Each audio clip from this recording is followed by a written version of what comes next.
नमस्कार, JD institute में एक बार फिर आपका बहुत बहुत स्वागत है। मैं विवेक सर। मैंने जैसा कि आपसे वादा किया था साइकोलॉजी के लिए आपको माहिर बना के छोड़ूंगा, उसी पथ पर फिर अग्रसर होते हैं। और इस वीडियो को स्टार्ट करने के पहले एक थोड़ा सा और मैं एक बात कहूँगा कि जैसा कि मेरा आपसे आग्रह है, विनम्र निवेदन है कि आप लोग इस चैनल को आगे ही बढ़ाएंगे और इस चैनल को लाइक करें, सब्सक्राइब करें, इस वीडियो को आगे तक शेयर करें, और ताकि और जो आपके छोटे भाई बंधु हैं और मित्रगण हैं जो भविष्य के आगामी अध्यापक हैं, बनने के योग्य हैं, और उन तक ये हम वीडियो पहुँचे। और इसी के साथ हम आगे बढ़ते हैं। तो कल हमने देखा था इसके पहले वाले वीडियो में, और इसके शुरुआत वाले वीडियो में अधिगम प्रारंभ किया गया था। और उस अधिगम में हमने शुरुआत किया था, हमने कहा था आपको कि एक पार्ट रहेगा विकास का, दूसरा पार्ट रहेगा अधिगम का। तो अभी विकास पार्ट में हमने जैसा कि बताया था एक दो क्वेश्चंस आएंगे, एक दो क्वेश्चन के बाद फिर देखा जाए तो दो चार क्वेश्चन सिर्फ विकास पार्ट से आएगा, और अधिगम के पार्ट से ही क्वेश्चंस ज़्यादा आने वाले हैं। तो इसीलिए हमने प्रारंभ ही कर दिया अधिगम से, तो जहाँ से क्वेश्चंस ज़्यादा पुटअप होते हैं। तो अधिगम में हमने शुरुआत किया था अधिगम का वर्गीकरण। अधिगम के वर्गीकरण में आपने देखा था दो क्लासिफिकेशंस हुए थे, और उन दो क्लासिफिकेशंस में एक था उद्दीपन अनुक्रिया सिद्धांत, एक उद्दीपन सिद्धांत। और उद्दीपन अनुक्रिया सिद्धांत के अंतर्गत जिसको कहते हैं आप लोग SR bond theory, SR bond theory में इसका दो क्लासिफिकेशंस हुआ था। एक था क्या आपका पुनर्वलन सिद्धांत, और एक था आपका अपुनर्वलन सिद्धांत। और फिर आपने देखा था उद्दीपन सिद्धांत के अंतर्गत क्लासिकी संज्ञानात्मक सिद्धांत, और दूसरा वाला देखा था आधुनिक संज्ञानात्मक सिद्धांत। ठीक, और हम इसमें शुरुआत कर रहे हैं जो पुनर्वलन सिद्धांत के अंतर्गत आने वाले वो मनोवैज्ञानिक जो बहुत बड़े मनोवैज्ञानिक हैं, जिनका नाम है थॉर्नडाइक। खूब धड़ल्ले से पूछा जाता है TET, C TET, super TET में क्वेश्चंस इनके। तो आइए देखते हैं फिर से थॉर्नडाइक का उद्दीपन अनुक्रिया सिद्धांत को क्या कहते हैं भाई, एस आर बॉन्ड थियरी। मैंने इसके अगले वाले वीडियो में बखूबी बताया है कि एस आर बॉन्ड क्यों हुआ, stimulus and response bond theory क्यों कहा जाता है इसे, एस आर बॉन्ड थियरी क्यों सिर्फ थॉर्नडाइक के ही नाम पर इनको रखा गया, या थॉर्नडाइक ने इसको बनाया, कैसे बनाया।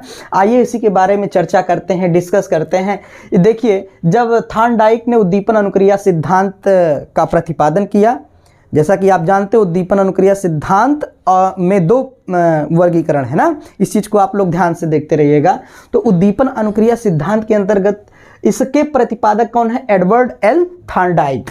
क्या नाम है इनका, पूरा क्या नाम भाई, एडवर्ड एल थॉर्नडाइक। ठीक, एडवर्ड एल थॉर्नडाइक। एक क्वेश्चन तो यही पूछ लेता है, अक्सर आपसे पूछा हुआ है टेट में, इसको टेट में पूछा है, सी टेट में पूछा है, और आने वाले सुपर टेट में क्या नहीं पूछ सकता, ऐसी पॉसिबिलिटी नहीं है? तो डेफिनेटली है, क्योंकि अभी दो बार पेपर हुआ है, तीसरी बार में रख सकता है इनको। तो इसको एक बारी थोड़ा सा गौर फरमा लीजिए इस पर। तो इसके प्रतिपादक कौन है, एस आर बॉन्ड थियरी के, stimulus and response bond theory के प्रतिपादक कौन है, एडवर्ड एल थॉर्नडाइक। कौन है भाई, एडवर्ड एल थॉर्नडाइक। ठीक, ये जो कि टेट में आ चुका है और सी टेट में भी, तो सुपर टेट की बारी है। इसका अन्य नाम क्या है, प्रयास एवं त्रुटि का सिद्धांत, या प्रयत्न एवं भूल का सिद्धांत।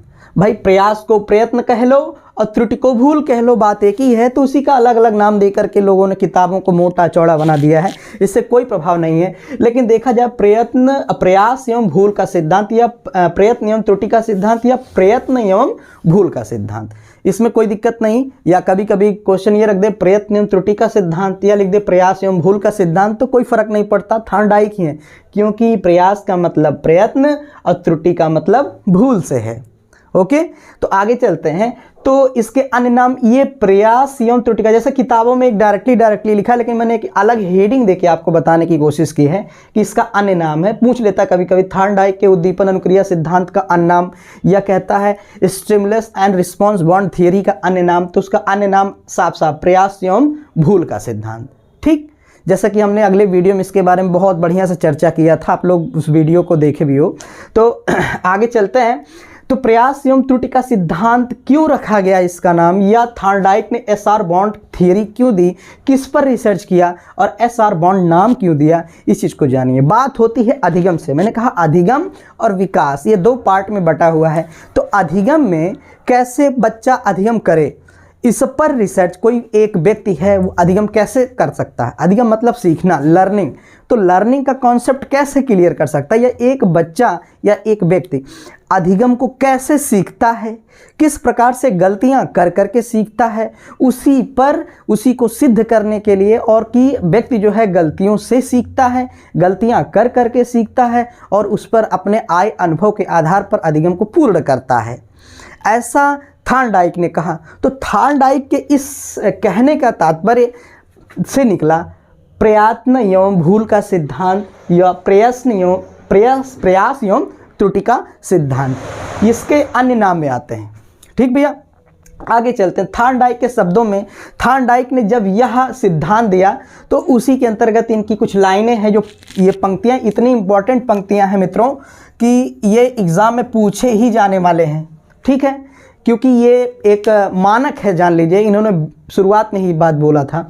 क्या है इनके शब्दों में, सीखना संबंध स्थापित करना है, सीखना संबंध स्थापित करना है। ठीक, आपको ये यहाँ पे जैसे होता ना क्वेश्चन, कोई एक क्वेश्चन ऐसे ऐसे लिख दिया, फिर लिख देता स्पेस करके यहाँ पे क्या होगा, तो लिख सकता सीखना डैश स्थापित करना ना, और संबंध स्थापना का कार्य, फिर यहाँ कर देगा डैश डैश डैश।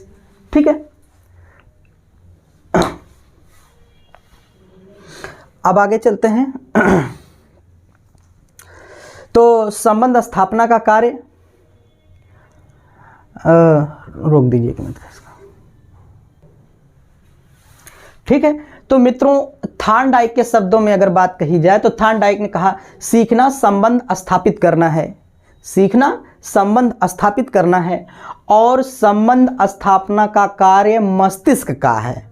मतलब कि उस क्रिया में जो संबंध स्थापित होगा, उस एक्सपीरियंस का, वो कौन स्थापित करेगा, उन दोनों के बीच संबंध कौन स्थापित करेगा, ये कार्य मस्तिष्क का है। इतना इंपॉर्टेंट ये थ्योरी है इनकी। तो इसको आप चाहे अपने नोट्स में नोट डाउन कर लीजिए, ये बहुत ही इंपॉर्टेंट क्वेश्चन हो सकता है आपके एग्ज़ाम के लिए, हालांकि। ठीक है, आगे चलते हैं। अब इन्होंने ये जो प्रयास एवं त्रुटि का सिद्धांत दिया या प्रयत्न एवं भूल का सिद्धांत दिया, ये किस पर प्रयोग करके दिया, ये अधिगम को प्रूफ करने के लिए किस पर दिया, आप सारे लोगों को पता है, ये चीज़ मैं जानता हूँ। भूखी बिल्ली पर ये पूछ चुका है टेट में और सीटेट में, और अगला नंबर है एसटेट का।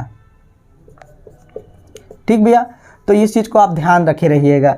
तो इन्होंने प्रयोग किस पर किया, भूखी बिल्ली पर। ये सारे लोगों को पता है, इस चीज़ को मुझे बखूबी ज्ञात है, क्योंकि मैं भी उसी पद से गुजरा हुआ हूँ, तो मुझे इस चीज़ को आभास है कि प्रयोग इन्होंने भूखी बिल्ली पर किया। लेकिन आइए एक बारी थोड़ी सी हम आपको इस पर एक छोटा सा जो इन्होंने थ्योरी दिया, वो मैंने इस बोर्ड पर लिखा तो नहीं, लेकिन फिर भी मैं आपको बता देता हूँ कि भूखी बिल्ली पर ये इन्होंने, ये जो थॉर्नडाइक ने प्रयास एवं त्रुटि का सिद्धांत दिया, किस आधार पर प्रूव किया कि अधिगम कैसे कर लेता है व्यक्ति।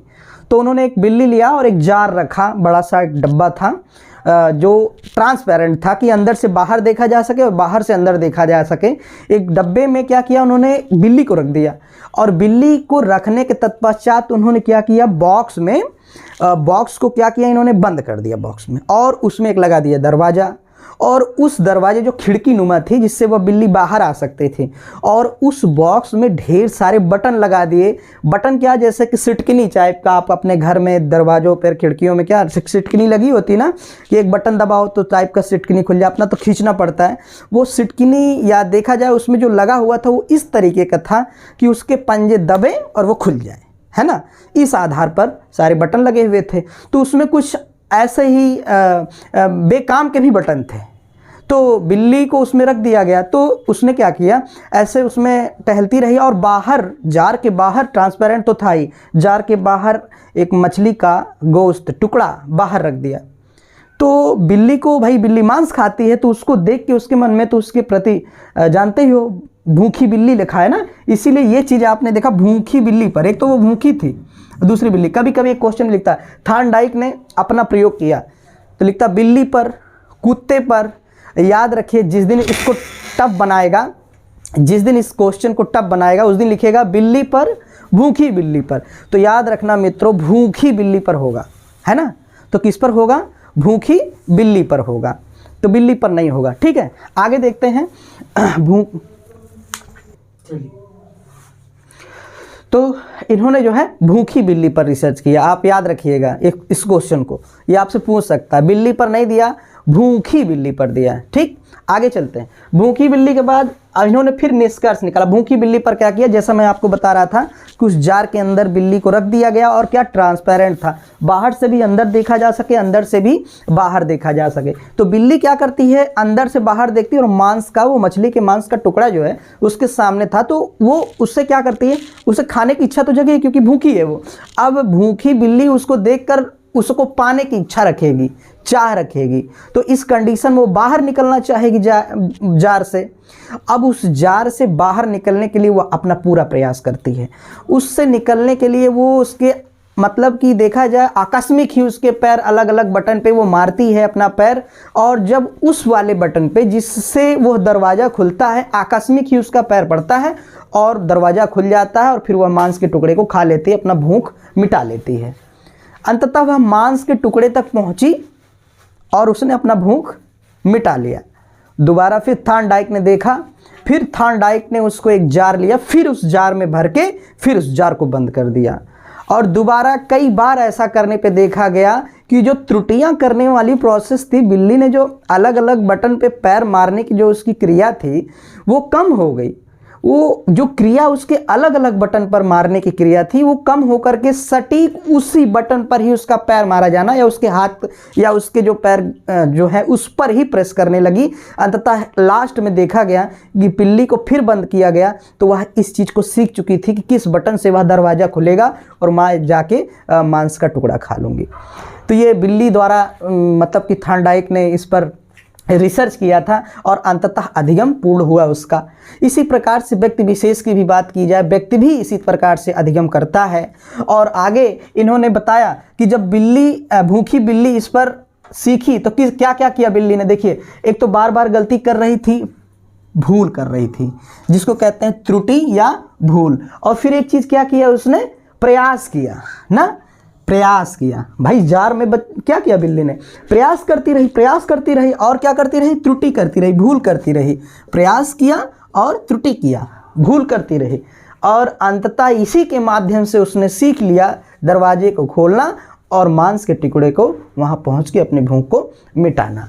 यही थॉर्नडाइक का पूरा नियम था, जिसको आपके बड़े बड़े किताबों में, बड़े बड़े इंस्टीट्यूट में पढ़ाया जाता है और ढेर सारे पैसे वसूले जाते हैं। याद रखना मित्रों, मुझे पैसे की कोई आवश्यकता नहीं है, इतना पढ़ाने का सिर्फ एक उद्देश्य है, बस एक लाइक, एक शेयर, एक सब्सक्राइब, बस इतना ही चाहिए हमको। फिर आगे चलते हैं।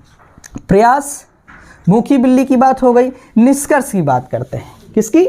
निष्कर्ष की बात करते हैं। तो इन्होंने क्या निष्कर्ष निकाला, क्या निकला भाई, अधिगम कैसे किया बिल्ली ने, ये अधिगम जो किया उसने, इस पे क्या क्या निष्कर्ष निकले, पॉइंट टू पॉइंट वो एग्जाम में आएंगे, वो आप लोग बखूबी देख लीजिए। निष्कर्ष में क्या निकला, अधिगम में प्रयास एवं त्रुटि समाहित है। कभी कभी आपसे क्वेश्चन पूछेगा और इसके नीचे ऐसे ऐसे ऐसे ऐसे ऐसे ऐसे डैश डैश डैश करके पूछेगा, लिखेगा अधिगम में डैश डैश डैश समाहित है, लिखेगा प्रयास एवं त्रुटि। 4 ऑप्शन रहेंगे, उसमें एक ऑप्शन रहेगा प्रयास एवं त्रुटि का सिद्ध समाहित है।